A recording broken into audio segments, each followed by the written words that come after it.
अस्सलामुअलैकुम, this is Maryam Maqsood, team member of Fatima educational system Kirawala. आज हम ल्यूकीमिया यानी ब्लड कैंसर के बारे में डिस्कस करेंगे कि ये कैसी डिजीज़ है।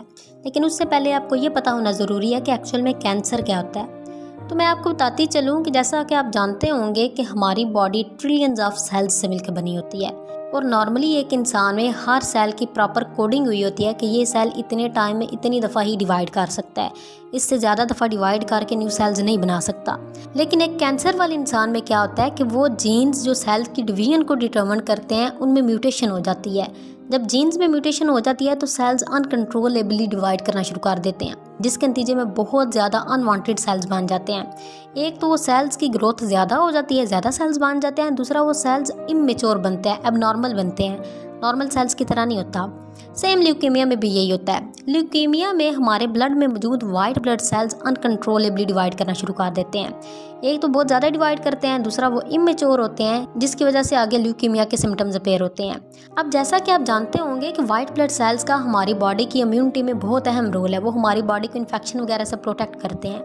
तो जब एक इंसान ल्यूकीमिया का शिकार होता है तो उसके white blood cells proper function नहीं कर पाते। अब चूंकि इसमें एबनॉर्मल वाइट ब्लड सेल्स बनते हैं, इसलिए वो डिफ्रेंशिएट नहीं कर पाते कि ये हमारी बॉडी के सेल्स हैं या बाहर से कोई वायरस वगैरह जम वगैरह है जिसको किल करना है, जिसकी वजह से वो अपनी बॉडी के नॉर्मल सेल्स को ही डेड करना शुरू कर देते हैं।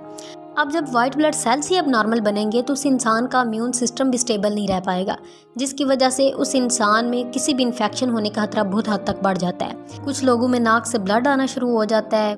इसके अलावा उनकी बॉडी पे रेड स्पॉट्स बन जाते हैं, दाने दाने से बन जाते हैं। वो इंसान टायर्डनेस का शिकार हो जाता है। इसके अलावा बहुत से सिम्टम्स और रिपेयर होते हैं। अब यहाँ पे सवाल ये पैदा होता है कि ल्यूकीमिया का इलाज क्या है, कैसे इसे ट्रीट किया जा सकता है। तो इसमें एक प्रोसेस है जिसे हम रेडियोथेरेपी कहते हैं। लेकिन इसका एक नुकसान ये भी होता है कि वो वेव्स जाके इंसान के नॉर्मल सेल्स को भी डेड करना शुरू कर देती हैं।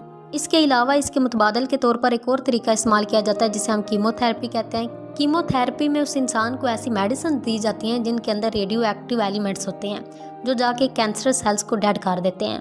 इसके अलावा ये भी नॉर्मल सेल्स को नुकसान पहुंचाते हैं, लेकिन रेडियोथेरेपी की निस्बत इसका नुकसान कम होता है। इसके अलावा एक और इलाज यूज़ किया जाता है जिसे हम बोन मैरो ट्रांसप्लांट कहते हैं, जो कि बहुत एक्सपेंसिव है। और इसमें एक इंसान की बोन में से बोन मैरो निकाल के उसमें नॉर्मल बोन मैरो ट्रांसप्लांट किया जाता है, जिसके अंदर नॉर्मल जीन्स होते हैं, जिसकी मदद से भी इसको ट्रीट किया जा सकता है।